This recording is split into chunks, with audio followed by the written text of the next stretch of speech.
Kerala private medical technician അസോസിയേഷൻ്റെ 15ാമത് സംസ്ഥാന സമ്മേളനമാണ് ഈ വരുന്ന 14-15 തീയതികളിൽ ഗിരിദീപം കൺവെൻഷൻ സെൻറ്ററിൽ.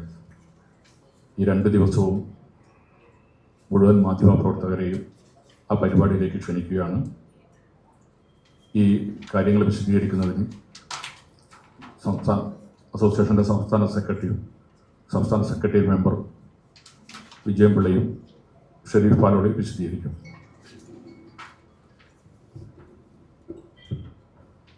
ഇവിടെ സൂചിപ്പിക്കപ്പെട്ടതുപോലെ കേരളത്തിൽ പാരാമെഡിക്കൽ മേഖലയിൽ പ്രവർത്തിക്കുന്ന, സ്വകാര്യ മേഖലയിൽ പ്രവർത്തിക്കുന്ന മെഡിക്കൽ ടെക്നീഷ്യന്മാരുടെ ഏക സംഘടനയാണ് കേരള പ്രൈവറ്റ് മെഡിക്കൽ ടെക്നീഷ്യൻ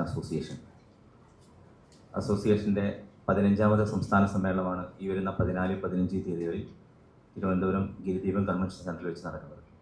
കേരളത്തിൽ 68 മേഖലാ സമ്മേളനങ്ങളും 14 ജില്ലാ സമ്മേളനങ്ങളും കൃത്യമായി സമയബന്ധിതമായി പൂർത്തീകരിച്ചാണ് സംസ്ഥാന സമ്മേളനം ഈ 14-ാം തീയതി നടക്കുന്നത്.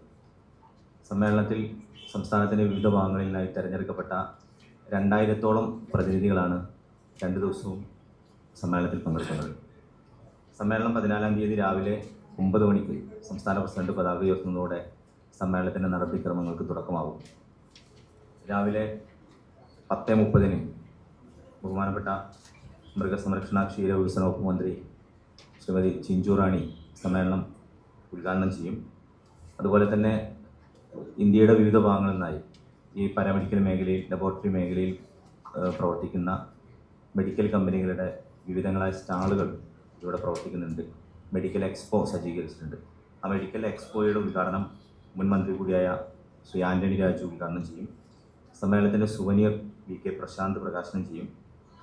ഇന്ത്യൻ സമ്മേളനത്തിൻ്റെ ലോഗോ ഉപഹാര സമർപ്പണം ശ്രീ K ആൻസലൻ MLA, തുടർ വിദ്യാഭ്യാസ പരിപാടിയുടെ ഉദ്ഘാടനം OS അംബിക MLA, മെഡിക്കൽ എക്സ്പോയുടെ ഉപഹാര സമർപ്പണം ബഹുമാനപ്പെട്ട ജില്ലാ panchayat president advocate D Suresh Kumar എന്നിവർ നിർവഹിക്കും. അതുപോലെ തന്നെ 2 വർഷം നീണ്ടു നിൽക്കുന്ന തുടർ വിദ്യാഭ്യാസ പരിപാടിയുടെ സിലബസിൻ്റെ പ്രകാശനം മുൻ IMAയുടെ ദേശീയ പ്രസിഡന്റ് ഡോക്ടർ RV അശോകൻ നിർവഹിക്കും. ഉച്ചയ്ക്ക് 2 മണിക്ക് നടക്കുന്ന പ്രതിനിധി സമ്മേളനം ബഹുമാന്യനായ ഭക്ഷ്യ സിവിൽ സപ്ലൈസ് വകുപ്പ് മന്ത്രി GR അനിൽ ഉദ്ഘാടനം ചെയ്യും. വൈകുന്നേരം 5 മണിക്ക് നടക്കുന്ന സാംസ്കാരിക സമ്മേളനം ഗ്രാൻഡ് മാസ്റ്റർ GS പ്രദീപ് ഉദ്ഘാടനം ചെയ്യും. വൈകുന്നേരം കലാപരിപാടികളോട് ആദ്യ ദിവസത്തെ പരിപാടികൾ സമാപിക്കും. 2ാം ദിവസം ഞായറാഴ്ച രാവിലെ 9 മണിക്ക് സംസ്ഥാനത്തിൻ്റെ വിവിധ ഭാഗങ്ങളിലായി മെഡിക്കൽ ടെക്നീഷ്യന്മാർക്ക് വേണ്ടി സമ്മേളന അനുബന്ധമായി ഡയഗ്നോ ക്യൂസ് എന്ന പേരിലൊരു ക്യൂസ് മത്സരം സംഘടിപ്പിച്ചിരുന്നു. ഏകദേശം 500ഓളം ആളുകളാണ് 3 മേഖലകളിലായി, തെക്കൻ മേഖല, വടക്കൻ മേഖല, മധ്യമേഖല എന്നിങ്ങനെ ക്യൂസ് മത്സരത്തിൽ പങ്കാളികളായത്. ആ മത്സരത്തിൽ നിന്ന് ഗ്രാൻഡ് ഫിനാലയിലേക്ക് തിരഞ്ഞെടുക്കപ്പെട്ട 6 ടീമുകൾ, 12 പേരടങ്ങിയ 6 ടീമുകളുടെ ഗ്രാൻഡ് ഫിനാലെ 2ാം ദിവസം രാവിലെ 9 മണിക്ക് നടക്കും. 10 മണിക്ക് നടക്കുന്ന പൊതുസമ്മേളനം പൊതുവിദ്യാഭ്യാസ തൊഴിൽ വകുപ്പ് മന്ത്രി അഡ്വക്കേറ്റ് V ശിവൻകുട്ടി ഉദ്ഘാടനം ചെയ്യും. അതുപോലെ തന്നെ നമ്മുടെ നാട്ടിൽ ഇപ്പോൾ ഏറ്റവും കൂടുതൽ ലഹരി വിരുദ്ധ ബോധവൽക്കരണ പ്രചാരണ പ്രവർത്തനങ്ങൾ നടന്നുകൊണ്ടിരിക്കുകയാണ്. എക്സൈസ് വകുപ്പുമായി ചേർന്ന് KPMTA, Kerala private medical technician അസോസിയേഷൻ്റെ സംസ്ഥാന കമ്മിറ്റി നടത്തുന്ന ലഹരി വിരുദ്ധ ബോധവൽക്കരണ പരിപാടിയുടെ സംസ്ഥാനതല ഉദ്ഘാടനവും അതിൻ്റെ പോസ്റ്റർ പ്രകാശനവും ബഹുമാന്യനായ ജലവകുപ്പ് മന്ത്രി റോഷി അഗസ്റ്റിൻ പ്രകാശനം ചെയ്യും.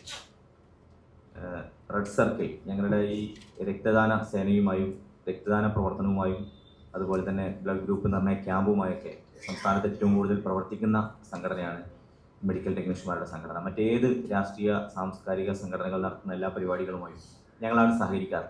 പക്ഷെ ഞങ്ങൾക്ക് സ്വന്തമായി ഒരു രക്തദാന സേന രൂപീകരിക്കണം എന്ന സംസ്ഥാന കമ്മിറ്റിയുടെ തീരുമാനപ്രകാരമാണ് റെഡ് സർക്കിൾ എന്ന രക്തദാന സേന രൂപീകരിക്കാൻ വേണ്ടി തീരുമാനിച്ചത്. അതിൻ്റെ പ്രവർത്തന ഉദ്ഘാടനവും അതിൻ്റെ ലോഗോ പ്രകാശനവും ബഹുമാന്യനായ MP അടൂർ പ്രകാശ് നിർവഹിക്കും. മികച്ച ജില്ലാ കമ്മിറ്റിക്കുള്ള ട്രോഫി V ജോയ് MLAയും മേഖലാ കമ്മിറ്റിക്കുള്ള ട്രോഫി കടകംപള്ളി സുരേന്ദ്രൻ MLAയും വിതരണം ചെയ്യും. ഡയഗ്നോ ക്യൂസ് വിജയികൾക്കുള്ള ഉപഹാര സമർപ്പണം വിൻസെൻ്റ് MLA വിതരണം ചെയ്യും. മുതിർന്ന ടെക്നീഷ്യന്മാരെ CK ഹരീന്ദ്രൻ MLA ആദരിക്കും. ഇത്രയുമാണ് സമ്മേളന പരിപാടികൾ. ഉച്ചയ്ക്ക് ശേഷം സമ്മേളനത്തിൽ പങ്കെടുക്കുന്ന പ്രതിനിധികൾക്ക് വേണ്ടിയുള്ള മെഡിക്കൽ തുടർ വിദ്യാഭ്യാസ പരിപാടിയുടെ ഭാഗമായുള്ള സയൻറ്റിഫിക് സെക്ഷനാണ് നടക്കുന്നത്. ഈ സമ്മേളനത്തിൻ്റെ പ്രാധാന്യവും മറ്റു കാര്യങ്ങളും programme committee chairman S Vijayan Pillai ആവശ്യപ്പെട്ടു.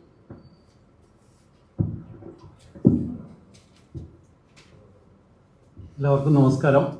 ഞങ്ങൾ കഴിഞ്ഞ 35 വർഷക്കാലമായിട്ട് ഈ മേഖലയിൽ പ്രവർത്തിക്കുന്ന ഒരു സംഘടനയാണ്.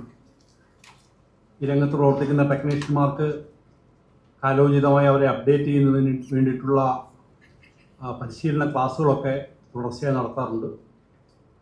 ആരോഗ്യരംഗത്ത് ഈ വിഭാഗം ജീവനക്കാർ വളരെ സുദൃഢമായിട്ടുള്ള സേവനമാണ് നടത്തിക്കൊണ്ടിരിക്കുന്നത്.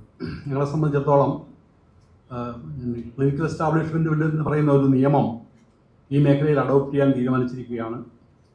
അതിൻ്റെ ഭാഗമായി ഗവൺമെൻറ് ഒരു കൗൺസിൽ രൂപീകരിക്കുകയും അതിൻ്റെ പ്രവർത്തനം ആരംഭിക്കുകയും ചെയ്തപ്പോൾ അത് നടപ്പാക്കുന്നതിന് വേണ്ടി സർക്കാരിന് ആ പരിപാടി വിജയിപ്പിക്കുന്നതിന് വേണ്ടി മുൻപിൽ നിന്ന് പ്രവർത്തിച്ച സംഘടനയാണ്. അതിനൊരു പ്രൈമറി രജിസ്ട്രേഷനൊക്കെ ചെയ്യണമെന്ന് പറഞ്ഞപ്പോൾ ഞങ്ങളുടെ സംഘടന തന്നെ മുൻകൈ എടുത്തുകൊണ്ട് ഹെൽപ്പ് ഡെസ്കുകളെല്ലാം സംഘടിപ്പിച്ച് പരമാവധി ലബോറട്ടറികളെയും ഒക്കെ അതിനകത്ത് സഹകരിപ്പിക്കാൻ ശ്രമിക്കുകയും ആ സംരംഭം വിജയിപ്പിക്കാനായിട്ട് പരിശ്രമിക്കുകയും ചെയ്തിട്ടുണ്ട്. ഞങ്ങളുമായി ബന്ധപ്പെട്ട് ഞങ്ങൾക്ക് ചില ബുദ്ധിമുട്ടുകളൊക്കെ ആ നിയമം ബാധകമാകുമ്പോൾ ഞങ്ങൾക്കുണ്ടാകുന്ന ബുദ്ധിമുട്ടുകളെല്ലാം ആ ഗവൺമെൻറ്റിനെ അറിയിക്കുകയും ആരോഗ്യവകുപ്പ് മന്ത്രിയുടെ സാന്നിധ്യത്തിൽ വളരെ സുദീർഘമായ ചർച്ചകളെല്ലാം സംഘടിപ്പിച്ച് അവയെല്ലാം പരിഹരിക്കുന്നതിനാവശ്യമായിട്ടുള്ള പ്രവർത്തനങ്ങളും ഇപ്പോൾ നടന്നുകൊണ്ടിരിക്കുകയാണ്. അതുകൊണ്ട് കേരളത്തിലെ ഏറ്റവും വളരെ പ്രധാനപ്പെട്ട ഈ രംഗത്തുള്ള ഏക സംഘടന എന്നുള്ള തരത്തിൽ ഇതിൻ്റെ സമ്മേളനം 2 ദിവസമായി ഞങ്ങൾ നടത്തുമ്പോൾ ഒരു ജനാധിപത്യ സംഘടന എന്നുള്ള തരത്തിൽ കക്ഷി രാഷ്ട്രീയ ധാരണകൾക്കൊക്കെ വ്യത്യസ്തമായി അതിനെല്ലാം അതീതമായി പ്രവർത്തിക്കുന്ന ഒരു സംഘടന എന്നുള്ള തരത്തിൽ സ്വതന്ത്ര സ്വഭാവത്തോടു കൂടിയാണ് ഞങ്ങൾ പ്രവർത്തിക്കുന്നത്. നാനാ വിഭാഗം ടെക്നീഷ്യന്മാരെയും ഉൾക്കൊള്ളിച്ചുകൊണ്ട് ഈ മേഖലയുടെ വികസനത്തിനും പ്രവർത്തനത്തിനുമൊക്കെ വേണ്ടിയാണ് പ്രവർത്തിക്കുന്നത്.